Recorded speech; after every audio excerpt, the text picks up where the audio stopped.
On behalf of the Boston Society for Architecture, welcome to tonight's presentation of MassCEC's Triple-Decker Design Challenge submissions. I'm Jenny Efren. I'm the Policy Director for the Boston Society for Architecture, and we're excited to host tonight's event to highlight innovative design solutions to get the iconic triple-decker to net zero carbon emissions. Triple or three-deckers are one of the most predominant building types throughout Massachusetts, with an estimated 12,000 still existing today. Built en masse in the late 19th and earliest 20th centuries, they were often a point of entry into homeownership for immigrant families working in nearby factories. Typically, these are wood frame structures with 3 stacked units, hence triple, of identical floor plans with either flat or gabled roofs. In 2020, the BSA spent time speaking with Boston residents about their past and current experiences with triple deckers. And this exploration is currently a virtual exhibition, Future Decker, on our website. We've hosted a series of conversations along with the exhibition, including one in November around sustainability issues and opportunities for this building type. We hope you'll take a look at the exhibition and continue along with us as we consider what the next triple decker or future decker opportunity is throughout 2021. In collaboration with Boston's Housing Innovation Lab, we will be seeking ideas for designs and policy innovations that can unlock opportunities to create middle-scale affordable housing in the city. Please stay tuned for that. Tonight, we're excited to learn more about how this widely recognized building type can be retrofitted to the benefit of the occupant's health and to help get Massachusetts closer to its climate goals. There will be a presentation of the Triple Decker Challenge submissions and then a chance for Q&A with all of you. You can use the chat function to ask a question at any time throughout the program, and we will do our best to respond to those questions during the Q&A period. And with that, it is my great pleasure to introduce Kevin O'Connor, host of This Old House. Thank you, Jenny, and good evening to everybody. Thank you all for joining this evening. It's nice to be here, even if it is remote via Zoom. A special thanks to MassCEC for the invitation and for BSA for hosting the event and having me on this evening. I just want to spend hopefully no more than 3 or 5 minutes sort of kicking things off and then get to the matter at hand, which is the challenge that we're all going to learn a lot about. First, I want to say sort of a heartfelt congratulations to everyone involved, whether it's the contestants who have submitted their proposals after lots of thought and planning, information and knowledge, whether it's the folks who have helped organize the event, MassCEC, BSA, or the folks who are here just to learn and to listen and to hopefully do what the point of this whole evening is, and that is to take these ideas and to digest them and spread them. In my role as host of This Old House, you can imagine we very frequently come across cutting edge ideas and new technologies. Corporations and builders, homeowners, scientists are bringing us these ideas all of the time. So we see lots of them, how to build homes better, how to make them more efficient, how to update our housing stock. Now, you might wonder what we think about a lot of those things, and I will give you a little bit of an insight. The show is called This Old House, and I, as much as anyone on the show, is very much focused with existing homes. And while we think it is awesome to show cutting edge, bleeding edge technology, to talk about how you can build a beautiful brand new net zero home, for example, we get most excited when we are dealing with how to work with the existing houses that we have. You are not going to find or move your way forward to a sustainable future if we don't deal with the 100 to 120 million structures that exist currently. The houses we have are where the solutions, in our opinion, in my opinion, lie.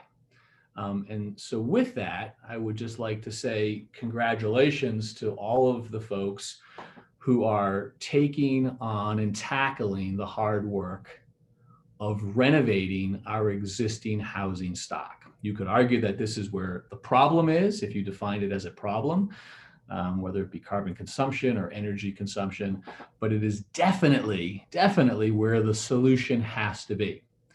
So the idea that there is a discussion talking about retrofitting existing houses, and then specifically a type of house that is so prolific and so common to us here in Massachusetts and New England, I think is just critical. I absolutely think it's critical. So I'm thrilled to be involved, and I'm thrilled that this type of thing is going on. And I will also tell you that I have some personal experience with a triple decker, having lived in one for several years. And as Jenny had mentioned in the introduction, these houses have provided a number of services for folks, whether it be bringing immigrant families into communities, whether it be providing first home ownership opportunities for people. I would add one thing to that list. I know it's more comprehensive than those two examples, but I would add one thing to that list. The triple decker is also a very effective, a very efficient, a very flexible house for 7 to 10 college students who happen to be jammed into one during their college years, which is exactly my experience living in one for several years in Worcester, Massachusetts, when I was at Holy Cross. And I will tell you that amongst all of its other features, it can not only hold a lot of young men, but it can expand on the weekends to hold many more. The floor plan can be adopted so that kitchens can be turned into dance floors, living rooms can be turned into bar rooms, a whole bunch of crazy things you might imagine. So it's a very flexible house, near and dear to my heart, having lived in one for many years. And then after that 3-decker, on to more as I moved my way through Boston before I finally bought my single family home. So I know the form, I appreciate the form, and I do think it is actually, it's a great place to talk about these types of things. I will also add that for our 41st season of This Old House, we are renovating a 3-decker, a triple decker in Dorchester. And so I am going to share my screen with you folks for just another minute or two and show you a sneak peek. This is not on air yet. We are in the process of filming right now these episodes. So I'm going to pull some of this up, go to full screen, and walk you through just a quick story of what we're working on. This is a triple decker, Dorchester, Massachusetts, as I said, built in 1901, and it's off of Columbia Avenue, and it's less than a mile. It's about half a mile from Meeting House Hill in Dorchester, which is the location of the very first This Old House project that we ever did back in 1979. And as you might imagine, the form is very familiar. I'll just give you a little bit of a closer look at it right there. There are the 3-deckers, there's the flat roof, there are the windows stacked in bays, one over the other, there are the columns on the front. So it's a very familiar form, very much like the ones that these contestants are all thinking about with regards to the challenge. Built in 1901, putting it at about 120 years old, and our homeowner, Carol Weidman, has lived there for 39 years. She moved into the house back in 1981. And it served for her the exact same purposes that Jenny had laid out. As a first-time home buyer, this was the only way that Carol was going to be able to afford a house, and that was to have one that had multiple opportunities for income. So it allowed her to get established in the neighborhood, and she has been a fixture there for the last 39 years, has lived there continuously until July of 2020, when on July 4th, there was a fire at the house next door, seen to the right here in this picture, just barely, you'll see more of it later. The fireworks were going off on the 4th of July. The house on the right caught on fire. Eventually the fire jumped over to her house, and the damage wasn't terrible. It was to the back corner, but it was substantial enough that she was out of the house. They were sleeping there at the time. The house was full. They all got out safely, but the house was no longer livable. So she's been out of the house since July of last year. She was living there with her sister, shown here, but she also did what many people do with these homes. She raised her children, and she lived with 3 generations of her family, all at some period during those 39 years. So a very familiar story. The other thing that is familiar about this house that we are renovating. So this house is now involved. This will be the second house of the current season, and we will help Carol get back into the house, renovating it over the next 6 months to be on air on PBS probably by March. And there's just a couple pictures I want to show you. I don't want to belabor it. We can always start with a great toilet shot. This, like so many three-deckers, is configured exactly the way you would expect it to be configured. There are 3 bathrooms right on top of each other. There is a central plumbing stack that makes it very efficient to build these houses very affordably, with the pipes running up one wet wall, venting out through just a couple of pipes next to each other. There are kitchens on top of kitchens, and the layout for each one of these floors is identical. Again, very efficient. It makes it relatively easy to renovate because we know exactly where everything is. And so long as we stay within that sort of configuration, we can work with the floor plan. I show you this picture. You have to look in here and process it a little bit. I show you this picture because I think it speaks to both the legacy of these homes, but also to the challenges. What you are looking at here on the left are the vertical studs, the rough sawn 2x4s. But then that curved sort of corrugated elbow right there, that is an old air intercom. So just a tin pipe that you would speak through, and you'd be able to talk to people on the 2nd, 3rd, and 1st floors, as well as people outside. Just above that are the remnants of knob and tubing electrical system, the white knobs right there, and then the wires coming out of them. And then just above that is a steel pipe with another elbow and then a fixture on its opposite side. And that is a steel pipe for old city gas, which would have been a lighting source at the time. It's unknown to us exactly, but it is our belief that when this house was built, it was still at a transitional stage, and no one wasn't certain which lighting source was going to prevail. Was it going to be the gas? Was it going to be the electric? And which one was going to be more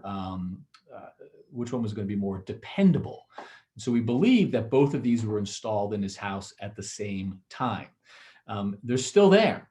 These pipes are still going through all the walls. The fixtures are still coming out. Some of these fixtures have even been converted to our modern electrical systems as well. And so it is a sort of a time capsule of how these houses have provided a service over their lifespans and have evolved. And what I'm showing you here is another evolution.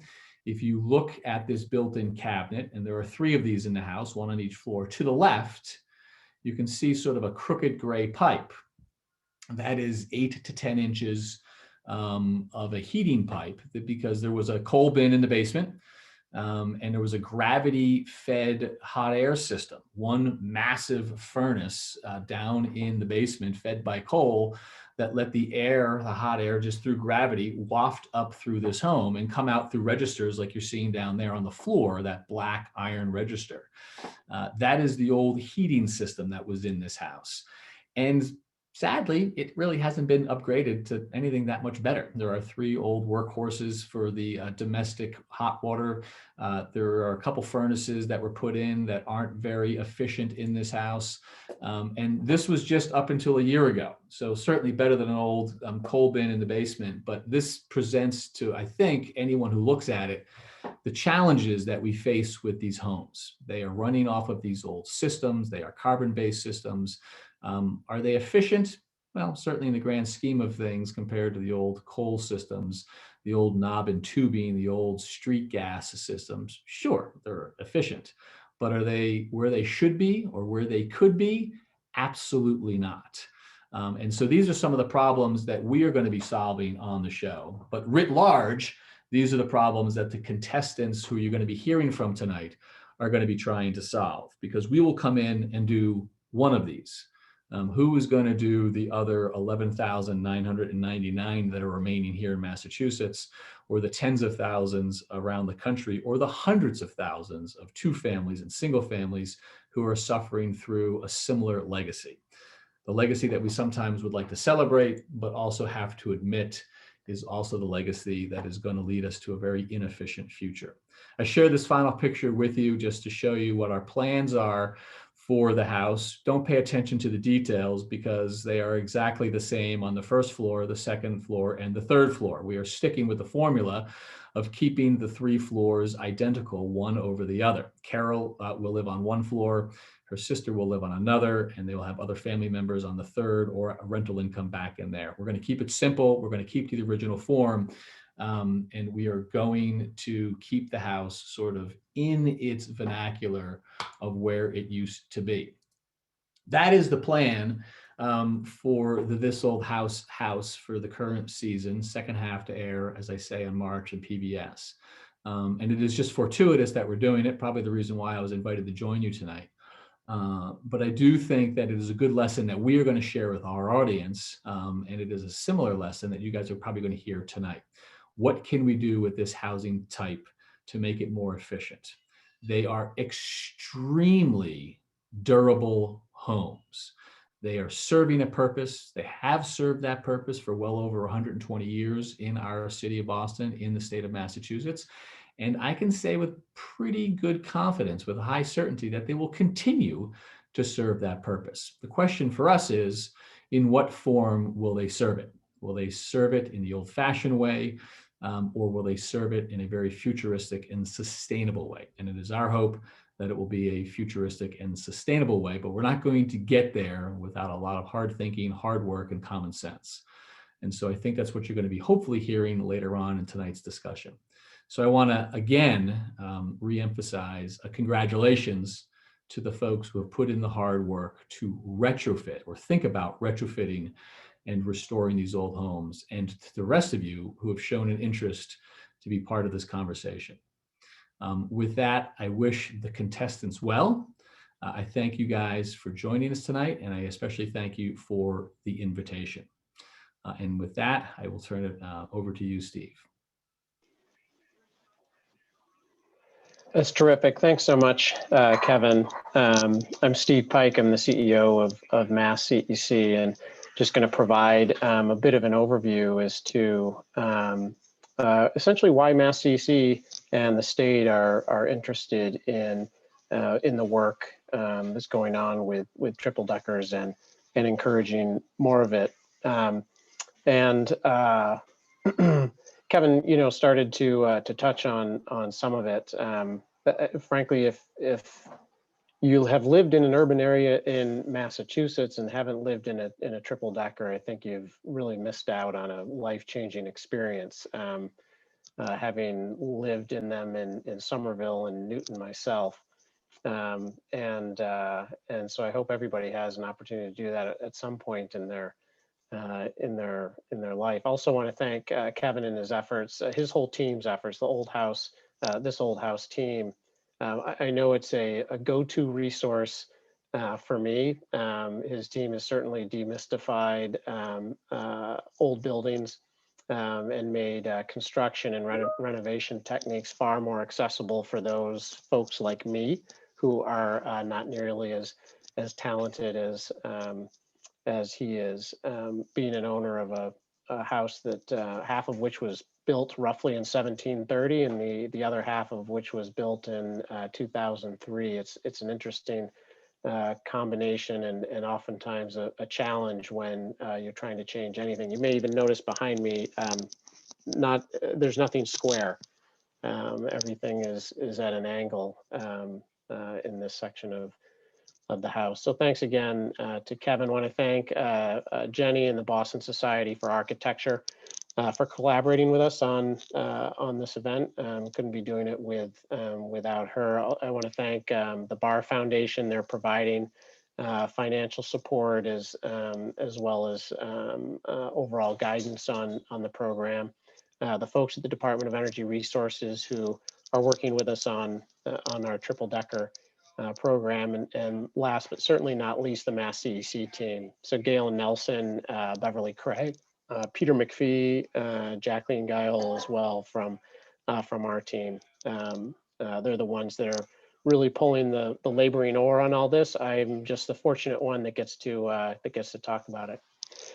So MassCEC, for those of you that don't know, we're really focused on driving technical innovation and kickstarting market transformation and transition in 4 key areas. One is buildings, and we'll get into that a bit. The other 3 are transportation, the grid as a whole, and offshore wind. And this is a really auspicious time to be involved in all of these issues in Massachusetts. Just a couple of weeks ago, Governor Baker and his administration, led by Secretary Theoharides at the Executive Office of Energy and Environmental Affairs, released a couple of different documents. One is a pathways document, shows a general roadmap to achieving net zero carbon reductions by 2050. The other document is nearer term. It's a clean energy and climate plan for 2030. So it sets out the plan that gets us to a reduction by 2030 that puts us on a path to achieving the overall 2050 reductions. A really aggressive plan. And as Kevin touched on, existing buildings are really a key element of that plan. The building sector as a whole is critical to solving in order for us to achieve our 2050 goals. And I think of those, of all of the areas, and certainly the 4 areas that we're focused on, I would say that buildings is probably the most challenging. It is going to involve millions of buildings, as you can see here. At least over 2 million, probably by the time 2050 rolls around, close to 3 million. They all have a variety of different physical characteristics. They have different ownership structures. They're used for a variety of different purposes. And so, while we know that a fair bit of attention is paid to new construction, I think as Kevin was getting to, really the much larger challenge is with existing buildings. And so what's that transformation going to involve? And right when we got on this evening, we had an attendee, ask whether or not that involves electrifying the buildings. It certainly does, and every aspect of our buildings. Moving away from fossil fuels for space heating, for water heating, for cooking, for our personal transport, and the like. And on top of that, most of the buildings, and again, you could see from the pictures that Kevin put up, these buildings are going to need, in addition to a change out of equipment, are going to need a really deep weatherization. What that's going to do is not only reduce the energy demand over the long haul, but also dramatically reduce the costs, the day-to-day operating costs of these buildings. And I mentioned the number of buildings in Massachusetts, and I mentioned the 2030 plan. The 2030 CEC plan calls for essentially the full electrification and deep weatherization of 1 million residential buildings in Massachusetts. So perhaps needless to say, we really need to pick up kind of our pace of play. We're doing maybe a few hundred, let's be generous to ourselves, a few thousand per year. Do the quick math, we need to be averaging 100,000 residential buildings every year for the next 10 years, which means obviously there's going to be a ramp up the back end of this decade. We're going to have to be doing probably hundreds of thousands annually in order to achieve the 2030 benchmarks. We're also going to need to really to keep an eye on embodied carbon, and probably most of you are familiar with that term. For those of you that aren't, it's really the emissions that are required to produce all of the appliances that go into the homes and the buildings, the refrigerants, the insulation, the cladding, doors, windows, and so on. Those obviously require manufacturing, and there are emissions that that come with the production of all of those products, and that's an area that over time we're going to need to tackle as well.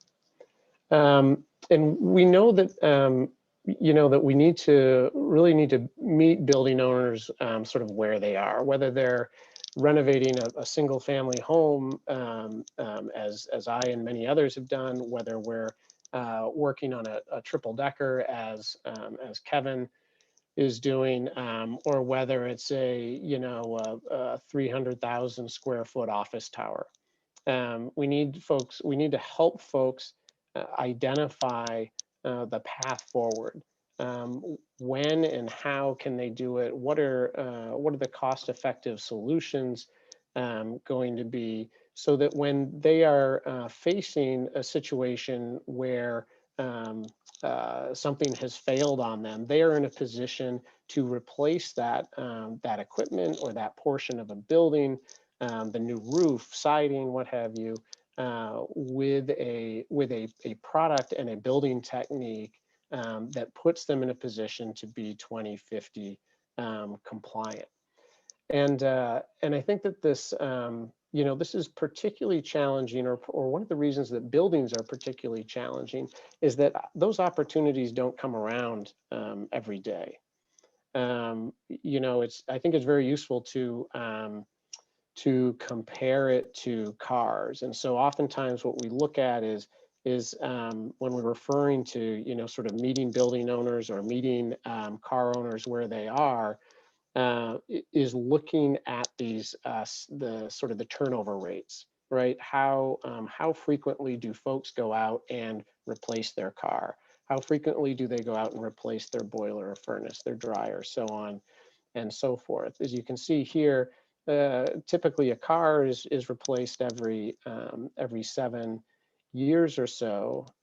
That's a very rapid turnover rate as compared to your typical really crucial pieces of an existing building. Oftentimes it's 15 to 20 to 30 years for these other pieces of equipment. And needless to say, the buildings themselves, as you could hear from the triple decker or the building that's around me now, they can be around for centuries. And so these opportunities come around fairly infrequently. And so it's extremely important that we start working now so that we do not miss those opportunities that do arise over the next 30 years or so. And that's part of what MassCEC is trying to do, is to prepare the market suppliers as well as the market buyers. So that could be, in this case, homeowners, and then those that supply homeowners and contractors with the equipment and the materials that go into retrofitting a home, with those materials in a package that is cost effective upfront and cost effective over the long haul, that also helps us achieve those 2030 and 2050 goals.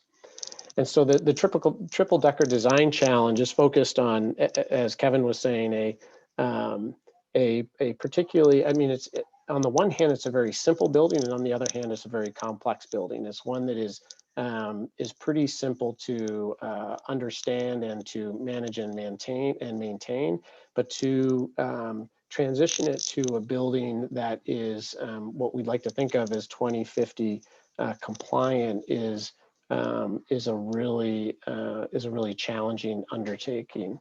They also have a variety of different ownership structures and arrangements. In some cases, they're owner occupied, as the one Kevin is working on.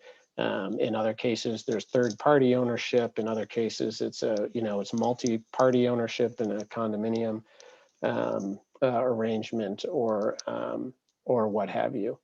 So, so as much work has been going on with triple deckers, what we do know is that typically that work doesn't go nearly deep enough, as I mentioned, to become 2050 compliant, and that's what this design challenge is all about. And I think that one of the more encouraging sort of outcomes of the work that we've done to date is not only that are we figuring out how to retrofit these buildings in a 2030 and 2050 compliant manner, but what it's also doing is improving occupant health and comfort. A third outcome that we've seen in similar situations is a sense of community value, which is to say, once folks start living in buildings like this, they take far more pride in where they live, not just that actual structure, but also the larger community. We see that particularly in affordable housing communities. And so this is this design challenge is really just the first step, and it's a very important step. We need to get the conversation going. We need to actually surface plans that can be executed on. And then the next step, of course, is we need to start putting some of these plans into play. Really figure out whether or not the projected results bear out in the real world, both from a performance perspective as well as from a cost perspective. And so that's where, kicking all of this off is where we're situated now with the challenge. Just some real quick details on this. We'll be awarding 3 first place prizes, $25,000 each. One for a design that retrofits an existing triple decker. One for a design that retrofits and then adds a unit. And so this you'll often see or hear as referred to as a 3+ proposal. So the 3 decks plus something additional. And then one for a design that has brought their own triple decker into the mix. We'll also be awarding 4 $15,000 runner-up prizes, a $15,000 or $5,000, student prize, and a $10,000 People's Choice prize. And that's where all of you get to weigh in and let us know what you think is the top choice. We aren't doing this alone by any means. In addition to Jen and the BSA, and of course the Bar Foundation and DOER, we also have a panel of judges, and I just want to give them a quick shout out here. Andrea Mosier from National Grid, Chris Mazzola from Home Energy Raters, Michael Berry from ICF, Peter Clint from Eversource, Rachel Lane from Royer Architects, and Taylor Kane from the City of Boston. So thanks to each of you for the time that you are spending on this and the assistance that you're lending to MassCEC. Really appreciate it. Appreciate having those outside and diverse perspectives. So at this point, I think that's probably enough from me.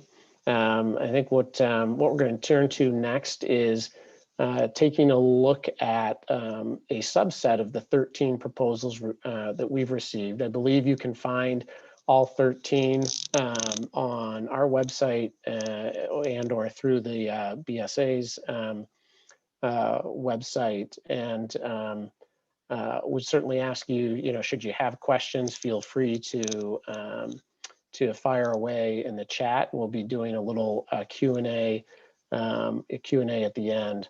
And I do want to put in just another quick plug for the People's Choice Award. I gather we have over 700 voters already in the system. So looking to each of you, if you haven't taken a look and checked your box, please do that. Really would welcome your participation in that process. And so with that, I think that we're going to have a few videos and presentations over the next 30 to 45 minutes, and then we'll circle back for just some closing thoughts at the end of the evening.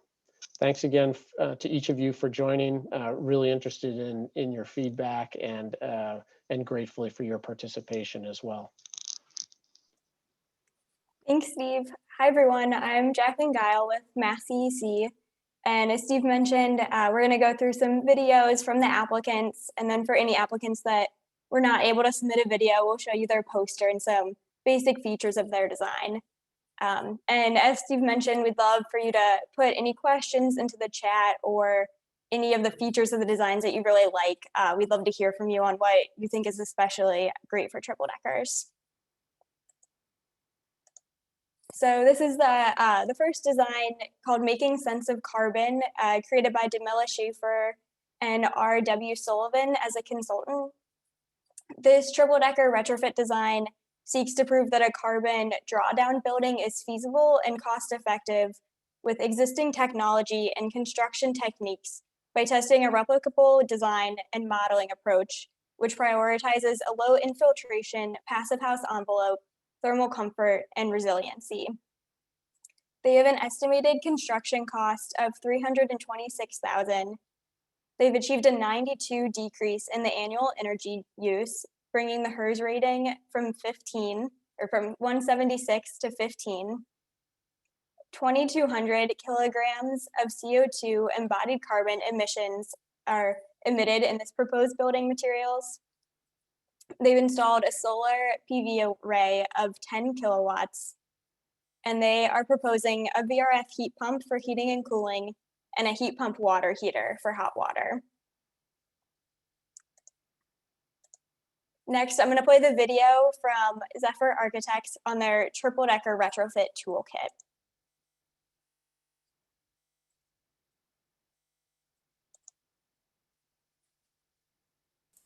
Hello, I am Josh Smith, Director of Sustainability at Zephyr Architects. I'd like to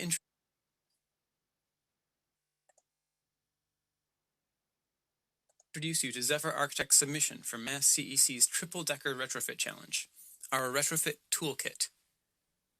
Renovations are complicated things.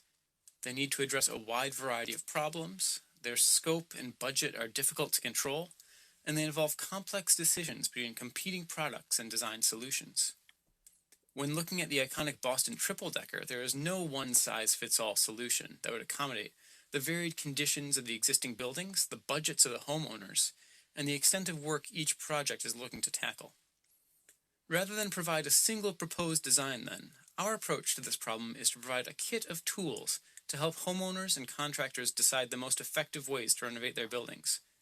We take into account immediate factors such as cost and disruption to occupants of the building, as well as longer-term considerations like return on investment, lifetime energy performance, and environmental benefit. Our first tool, the Matrix, provides a quick overview of all options, while more in-depth information is available in the guide and eventually in the app. The Matrix is a comprehensive chart that breaks down the building into components and gives the best available renovation options for each one. Moving from the roof down and outside in, this matrix allows building owners to select which areas need the most attention, what the simplest or most costly intervention options are, and what changes will give homeowners the largest impact. Consistent graphic indicators showing cost, energy performance, and other factors allow for easy comparison between options. Selected options can then be traced together into a coherent retrofit path. While the matrix provides an overview of available options, our second tool, the guide, gives in-depth knowledge on each component. Breaking down the component areas into specific interventions and products, this expanded information on systems, installation methods, and environmental impacts helps users understand the differences between competing options. This allows homeowners to make informed decisions on which path best suits their building and their budget. Real-world examples and links to technical resources allow homeowners to do further research to inform their decisions. While currently being developed as a booklet, we see the future of this toolkit as a digital application that takes the existing conditions of a user's building into account, guides them through options for each area of possible building renovation, and dynamically tracks the total cost, embodied carbon, and energy performance of all choices. This interactive manual will simplify the retrofit decision process, making it feel manageable to any homeowner while also making it flexible enough to be applied to a wide variety of existing buildings. Thank you for taking a look at Zephyr Architect's Triple Decker Challenge Retrofit Toolkit. Check out this and our other projects online at www.zephyr-a.com. Thanks.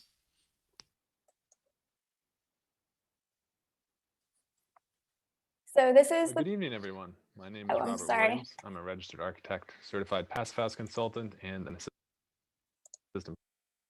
Sorry about that. So this is the poster for Design Build Boston Construction's triple-decker deep energy retrofit design. This triple-decker retrofit design focuses on providing the owners the renovation tools necessary to achieve a net zero home with a concentration on the tenant benefits. They have an estimated construction cost of $405,000, achieve an 80% decrease in the annual energy use, bringing the HERS rating from 173 to 34. 18,000 kilograms of carbon are emitted in embodied carbon emissions.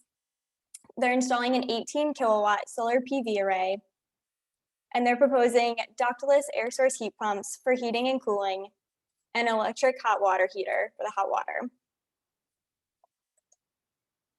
Next, I'm going to play Util's Plugin Plus video.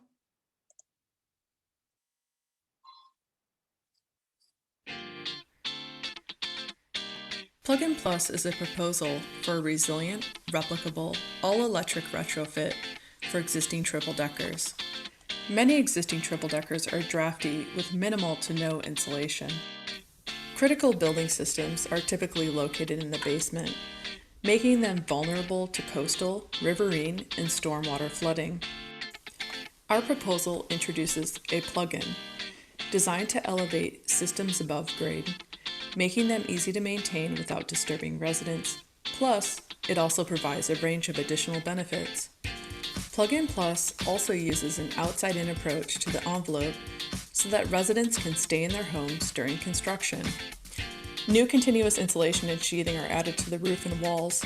Triple glazed windows are installed and air sealed, and the building is re-roofed and clad. This wall section shows the new work.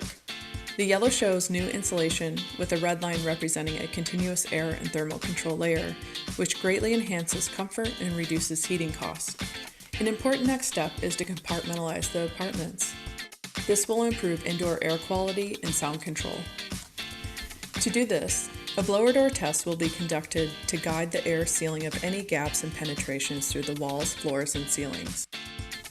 New air source heat pumps provide all-electric, efficient heating and cooling to each apartment. Ductless units are located along the exterior wall, and refrigerant drain and power lines run behind the new insulation to minimize work on the interior. The plugin contains highly insulated electric water heaters that replace the gas-fired ones in the basement. A centralized energy recovery ventilator, also located in the plugin, supplies filtered outdoor air to each living space through compact ductwork. Stale air is extracted at kitchens and bathrooms. Centralized water heating and ventilation represent a predictable load on the owner's electric meter. This load matches the estimated annual production of a 9 kilowatt solar photovoltaic system. Tax credits, incentives, and a loan would translate to significant savings. The plugin can offer additional benefits beyond the new mechanical systems. It can be modified to host a variety of other functions that the homeowner may choose, such as a compost bin or a water cistern to collect stormwater for a new vegetable garden. Seating can be created to host people in the yard.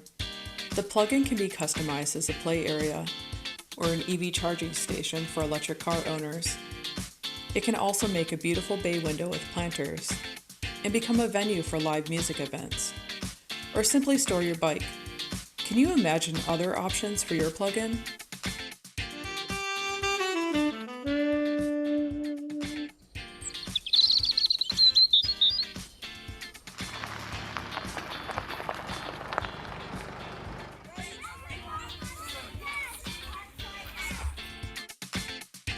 As triple deckers are converted to plug-in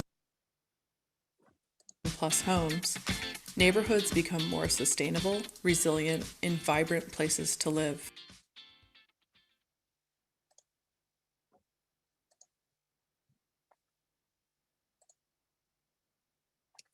So the next one is this designed by Sustainable Energy Analytics.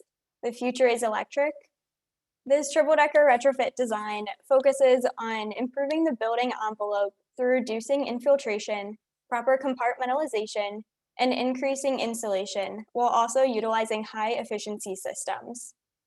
They have an estimated construction cost of $529,000 and achieve a 79% decrease in the annual energy use, with a HERS rating change of 297 to 34. This design actually sequesters carbon in the embodied carbon emissions, sequestering 261 kilograms of CO2. They are not proposing solar PV as part of their proposal, but the roof is designed to be solar ready for the future. Their design uses ductless air source heat pumps for heating and cooling, and a heat pump hot water heater for hot water. This is the video for University of Massachusetts Amherst, Refacing the Future, Deep Energy Retrofits for the Next Century.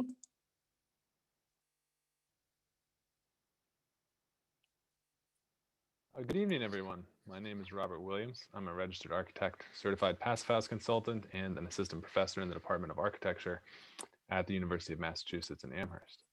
Our team also includes Dr. Ayla Aksamya, an associate professor in the Department of Architecture at UMass Amherst, and Travis Anderson from Place Taylor Design Build in Boston.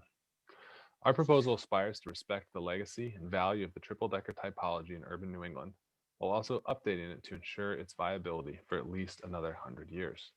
And we recognize, like many others in this competition, that triple deckers represent a significant opportunity for decarbonization within Massachusetts and greater New England. Our approach to the retrofit centers on three key principles. First is to focus retrofit strategies on the exterior of the building while minimizing interior renovations to every extent possible. This reduces costs, minimizes disruptions, and maintains ample flexibility for future renovations. And towards this end, we're proposing that the building be wrapped in a continuous thermal and air barrier to the exterior of the existing sheathing. Second, the proposal relies on an innovative thermoelectric facade system to provide heating, cooling, and energy generation. Thermoelectric facades are novel facade systems developed over the past 5 years at UMass Amherst by Dr. Aksamya and collaborators. These systems incorporate thermoelectric modules into the facade system itself. When coupled with electronic controllers, these through-wall modules provide highly efficient and localized thermal management. While not being used to actively heat or cool the interior space, the modules can utilize temperature gradients to generate electricity. In keeping with our first principle, the heating and cooling system is limited to the facade itself and does not require any interior ducting, piping, or other equipment. This makes these novel thermoelectric facade systems ideal for energy-efficient retrofits of historic building stock. The third guiding principle is to maximize the use of recycled materials to both reduce the embodied carbon and respect the history of these buildings. For instance, in this proposal, we're relying almost exclusively on recycled polyiso for insulation. Recycled polyiso is readily available in New England and has one of the highest R values per inch of common insulation products. We also imagine using some salvaged materials for the exterior claddings or other applications. Per the MassCEC calculations, our proposal achieves a 95% decrease in annual energy use with a HERS rating of 9. The embodied carbon is only 8,500 kilograms, while the estimated construction cost comes in around $330,000. Taken together, our approach yields a very efficient, low carbon strategy that is practical, scalable, and affordable. Thank you all very much, and thank you to the MassCEC for organizing this exciting and important competition.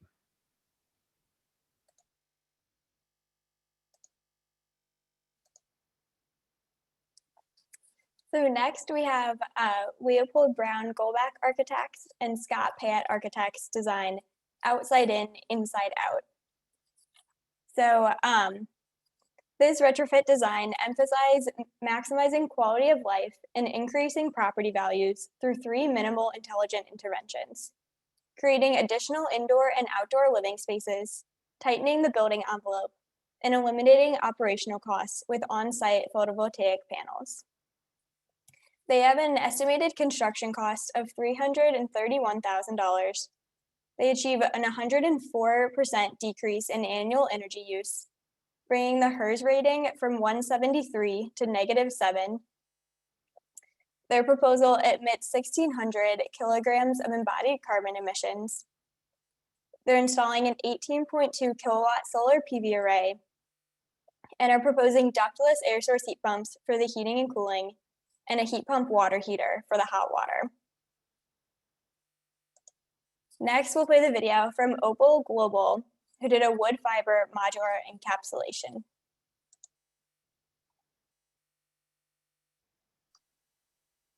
Hi, my name is Matt O'Malley, and I'm an architect with Opal Architecture, and I'm also a co-founder of GoLab. We're a startup manufacturing wood fiber insulation right here in Maine. When we became aware of the Triple Decker Challenge, we were really excited because it's asking such an important question. Residential energy accounts for 20% of all CO2 related emissions in the US. And in order to address the climate crisis, we need a solution that addresses the residential energy consumption. The second thing is, there are a lot of houses out there. There are 139 million houses and apartments, 38% of which were built before 1970. Upgrading the walls and attic insulation of these residential buildings alone would reduce CO2 emissions by 575 million metric tons annually, cutting housing's share of total US emissions in half. So when we're thinking about a solution for the triple decker, what we really wanted to focus on was something that was scalable, flexible, and cost effective, something that could be implemented not only in Boston for the triple decker here, but residential structures across the United States. And so flexibility, accommodating the unique conditions of existing buildings was critical and foremost. The second thing is that we had to have a solution that could be applied to the exterior, because we can't ask 139 million families to leave their homes for a month or two while we go about renovating and upgrading the existing housing stock in the US. That's just not realistic. So we needed an exterior solution. 3, we needed a solution that had good building science behind it. Specifically, if we're going to encapsulate these buildings in insulation, that insulation needs to be vapor permeable to allow moisture to breathe out of the buildings and not get trapped, causing mold, mildew, and worst of all, possibly bad indoor air quality for the occupants. So we can't save energy, but make a huge indoor air quality issue for people going forward. That's just not a good trade-off. And finally, 4th, the key is that we need to use an insulation and other building materials that come to the job site with a carbon negative footprint. Because if we use conventional insulation, foam and fiberglass to do this renovation, while we'll be saving energy the day that we install that insulation, the problem is to pay for the carbon footprint of those materials, it will take 10 years of operational energy savings. And quite frankly, we do not have 10 years to wait to have the benefit realized of adding insulation. So we're proposing using wood fiber insulation. It's been made in Europe for 25 years. It's renewable, recyclable, non-toxic. It's vapor permeable, so there will be no building moisture issues. And finally, it's carbon sequestering. So it comes to the job site with a carbon negative footprint. So the energy that it saves, you realize on day one. And that's critical to address the climate crisis quickly, timely, and efficiently. Thank you very much.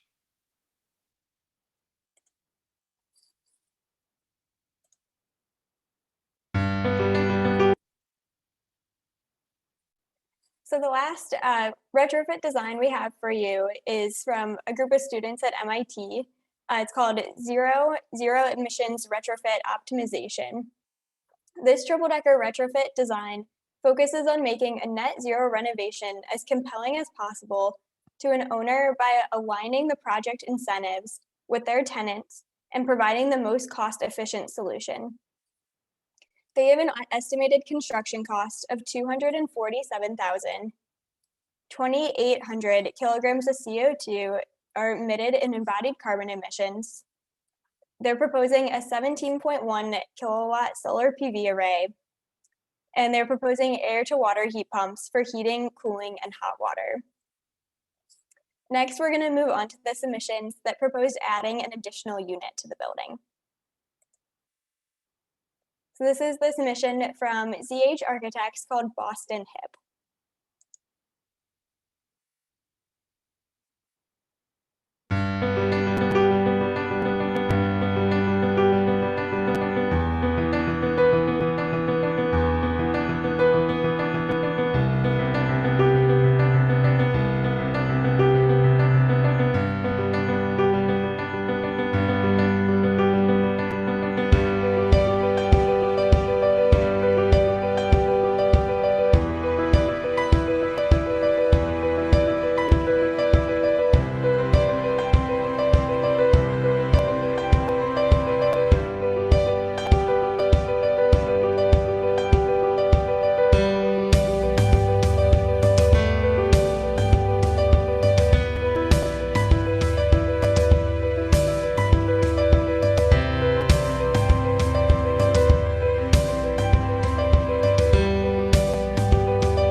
So next, I'm going to turn it over to Katie Faulkner, a member of the Fort Hill Triple Decker Design Team. Who's going to tell you a little bit about their project. Hi, can you hear me okay? My trusty microphone kicked out right before this, so can you hear me? We can Great, hear you. Thank you so much. Thanks, Jacqueline, thanks for putting up with my slides. This has been a fantastic experience. We brought our own triple decker to this. You can go to the next slide, please. And the reason for doing that is that I have the ambition to renovate a triple decker and actually do a fair amount of what this project proposes to do in terms of the deep energy retrofit. So we focus very much on the business case and finances for actually doing this to try to figure out the most cost-effective way to do it, looking at the zoning constraints and recognizing the kinds of upgrades that get triggered when you start to do these kinds of projects. As we saw from some of the earlier photographs, that they're usually inside. It's quite a historical story in there of knob and tube and old wires and etc. So really trying to take a full look at the finances. So we partnered, West Faulkner, it's a small firm we just launched this year, and we partnered with Place Taylor with some great support from Resonant Energy, looking at a specific Fort Hill triple decker and proposing, and you can go to the next slide, both a deep energy retrofit and an added unit on top, as well as trying to come up with a financial model with what we'll call district solar to help offset the costs for the renovation and the upgrade. And I can't say that we necessarily hit all of our goals, but I'll tell you what we did and how we got there. Next slide, please. So as you've seen in some of the others, it seems so important to be able to renovate the building in a way that would not cause tenants to have to leave, at least not for an extended period of time. So with that, we looked at large 10 by 20 foot insulated panels that could be crane lifted using the same polyiso that was referred to in an earlier presentation. But one of the things we decided was to only do this on 3 sides. The triple deckers generally have almost a Victorian facade that is really charming and so important, I think, to the vernacular of New England, that we didn't want to spoil that. And we found with our energy model that we did not really decrease performance tremendously by not doing that 4th facade. So we have kind of a blanket, if you will, on 3 sides that includes not only the isolation, but a rain screen layer, siding, and then tilt turn windows, all of which come in a 10 by 20 panel and then can be assembled on site. Next slide, please. We're also proposing a modular unit on the top. Most triple deckers, which are built with old growth timber that tend to be ganged up, have the ability to support a 4th floor addition if the weight is distributed evenly, if the primary point loads come down on the exterior so that you can carry structure all the way down to the foundation.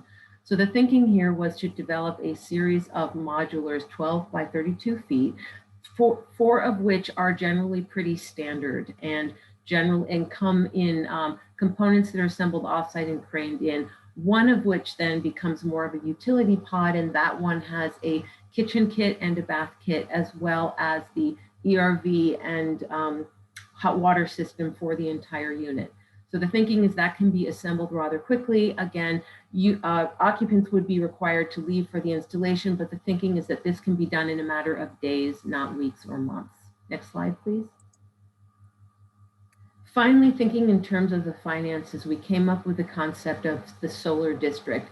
In Fort Hill, there are approximately 75 triple deckers that would be eligible for this kind of retrofit. If, for example, we could gang them in groups of 25, if we could then cover them with solar panels, we could create a tremendous amount of energy that could be metered in what we call in front of the meter, so that that could be harvested by a third-party buyer and potentially elevate or accelerate the speed of the payback for not only the cost of the PV array, but the construction of the 4th floor addition as well. Next slide, please. So in an ideal world, this is what the neighborhood looks like. There's no one size fits all for triple deckers, as we've talked about. They would all need to be renovated in a custom way, but with a kit of parts that could be used for a variety of triple deckers.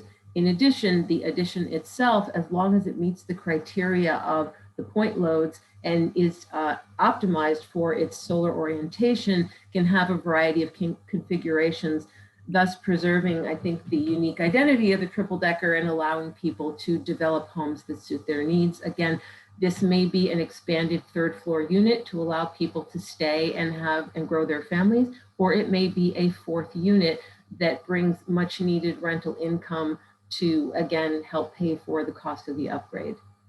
So finally, on this next slide, just to kind of summarize the notion of, how we're doing it, there is some interior renovation. We do need the center corridors of each unit to do the heating and cooling. There is an energy pod that is comprised of an ERV and mini splits, which goes on the porch, and those feed into the existing units.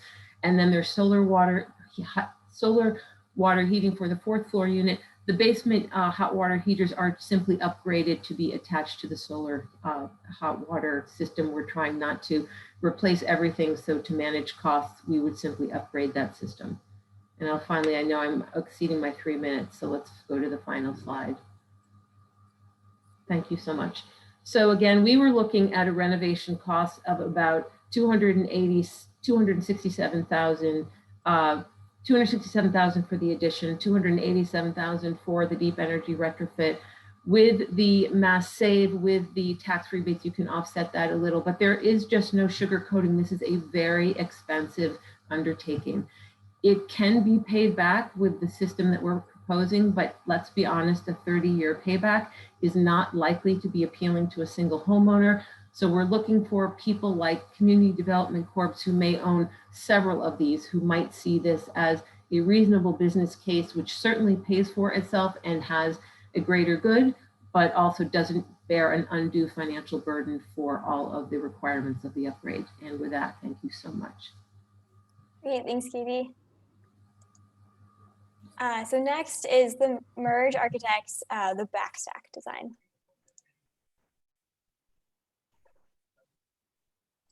The purpose of the triple-decker design challenge is to identify replicable, scalable, all-electric approaches to retrofitting existing triple-deckers, our region's iconic 3-family dwelling. Merge is a practice focused on finding opportunities and invention in the ordinary, really working within the so-called DNA of a given vernacular, especially when it comes to housing. So the triple-decker challenge for us was a really exciting chance to reinvent this iconic typology for Boston and the surrounding areas. We started the challenge by investigating the 3+ retrofit design track. We were not only interested in developing improvements to the existing triple-decker building, but by adding an additional unit, we would be able to address the growing housing needs of Boston and provide potential income to offset the overall construction cost. So where do we locate the additional unit? We knew we wanted to preserve the 3-story massing to continue to fit into its neighborhood context. We wanted to keep costs related to tenant relocation low, and we wanted to be mindful of climate change as it relates to the rising sea levels. Ultimately, this led to the design of the additional unit in the back of the building. Because of its footprint, we wanted to organize the unit vertically and replace the existing spiral stair with a spatially efficient scissor stair. One stair path serves as a circulation for the new unit, and the second stair path provides better egress for the existing tenants, but more importantly, an opportunity for a rare community space on the roof deck. By slightly shifting the 3-stack volumes, it not only gives the building a contemporary reading, but also carves out generous open porches for the existing tenants. Another advantage of the vertically organized unit is the central void that was inserted to act as a passive stack ventilation. It operates with a combination of cross ventilation from the windows and the operable skylight at the roof. And the skylight also allows for natural daylight to cascade down along the stairwell, encouraging less energy use. In addition to the natural ventilation, the green engineers suggested the use of energy recovery ventilators that will work in tandem pairs to capture waste heat from the exhaust air and transfer it to the supply air. We specified ductless air source heat pumps for heating and cooling. This system has many advantages, including a minimally invasive installation and the ability to be powered by solar energy. Paired with the tilted solar panels on the roof, the cost to run the ductless air source heat pumps will be reduced significantly. In addition, we specified more efficient heat pump domestic hot water heaters, ductless heat pump dryers, and Energy Star electric stoves. In consideration of the overall embodied energy of the retrofit, we proposed reusing the existing double-pane vinyl windows, which were already in good condition and had good U values, thereby saving them from landfills. To further reduce the overall energy loads for the new heating and cooling systems, we at ThoughtForms proposed putting an air barrier on the outside of the sheathing, and instead of the typical 2 inches, installing 4 inches of insulation, which is a pretty minimal cost increase compared to the improvement in thermal performance. The result is a well-insulated and tighter building with lower energy bills and improved comfort. These strategies, consisting of widely available solutions, are crucial steps toward reducing emissions and operating on 100% renewable energy in the future. There's something really important about addressing this with the challenge that's given to us by MassCEC because it's a very prevalent typology around Massachusetts and Boston. This competition was saying there's thousands of these triple deckers in the area. Even though the scale of the individual buildings is small, the sum of the impacts of all those buildings put together is pretty big. We believe our proposal would take the iconic triple-decker building typology into the future in a contemporary way. It's an attractive solution for an efficiently run, low-carbon emitting, healthy home and living that we can enjoy and be proud of.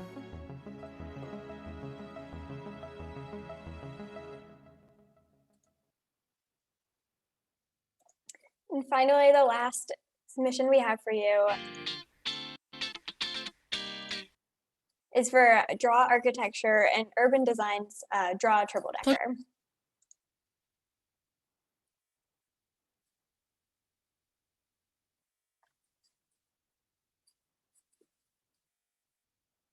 This triple-decker design building keeps true to its historical characteristics. With a renovated multifaceted facade system, the building quickly becomes state-of-the-art.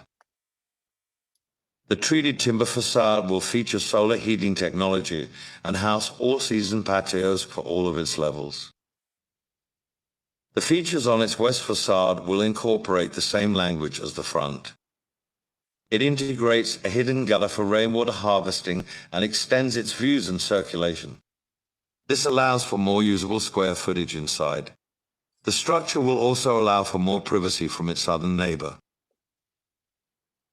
On the roof, we have over 90 solar panels and a new water collection system that will allow for rainwater harvesting. This is Draw's triple-decker design. Thank you.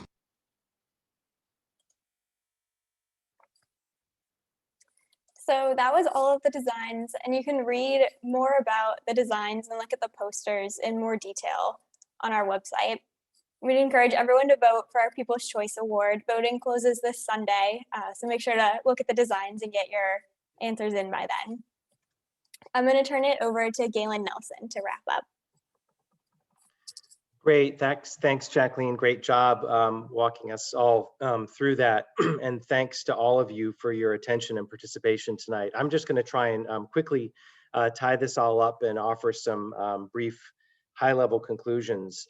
So reviewing and considering all these applications with our panel of evaluators, whom I'd really love to thank again, really enjoyed and appreciate their input. We were reminded that while triple deckers have some, really charming qualities, as Kevin noted at the top of the event, there's substantial room for improvements, specifically from an energy and building occupant perspective. Many triple deckers are simply drafty, inefficient energy hogs and climate liabilities. But this exploration also reminded us of some of the recurring challenges to decarbonizing existing triple deckers. And I'll just list a few. Many triple deckers, as we saw from some of the early shots that Kevin shared, are full of basements that are cluttered with existing piping and wiring, and in some cases hazardous materials, including asbestos, knob and tube wiring, and other challenges that complicate insulation and air sealing efforts. Flat roofs were referenced several times, are found on not all, but many triple deckers, present some really technical challenges as far as insulating and air sealing is concerned, as we also contemplate properly managing moisture. And then changing kind of categories entirely of consideration, the interests of tenants and building owners are often not aligned. So lots of challenges, but that all said, I think what we saw a lot of here and what you'll see if you actually look at the posters and read the details, we were really happy to see that applicants recognize the cultural significance of the triple decker and how they contribute to community cohesion, interaction at the street level, to community health, the fabric of our neighborhoods. The applicants also recognized by and large that the solutions for decarbonizing these buildings and many existing buildings exist today, and they can be implemented cost effectively. And of course, those some of those key strategies include electrification and energy efficiency improvements. We saw some interesting experimentation with modular exterior high performance siding systems, which we're very happy to see. And we think we need to continue to learn more and experiment with those types of solutions. But it's important to note that we also saw a lot of just thoughtful, targeted, high quality insulation and air sealing that allows building owners to keep existing siding. And so that's also an important observation.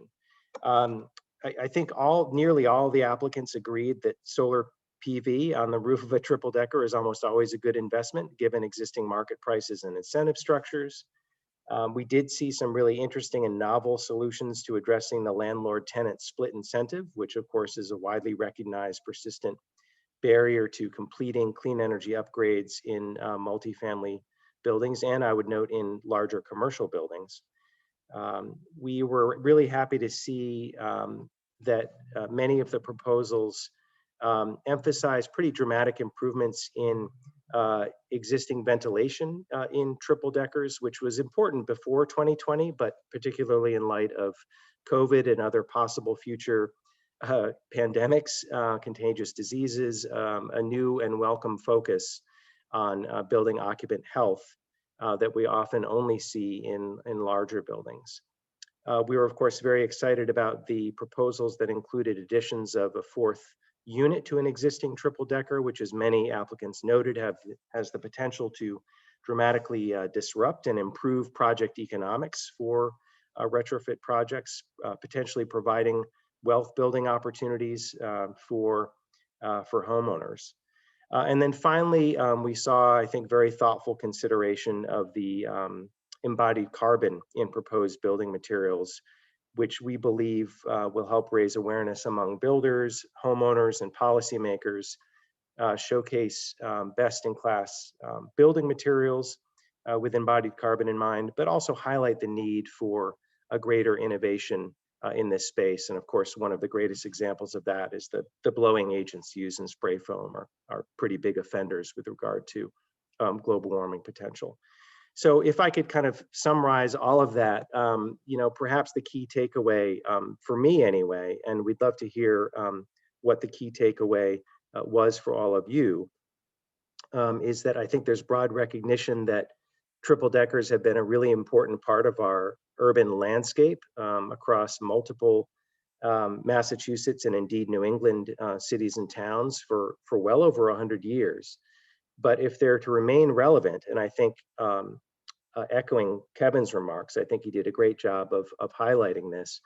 If they're to remain relevant, affordable, healthy buildings and key community and housing assets over the next century, we'll need to identify cost-effective retrofit approaches that are also aligned with our climate objectives. Otherwise, many of these beloved structures will become climate liabilities.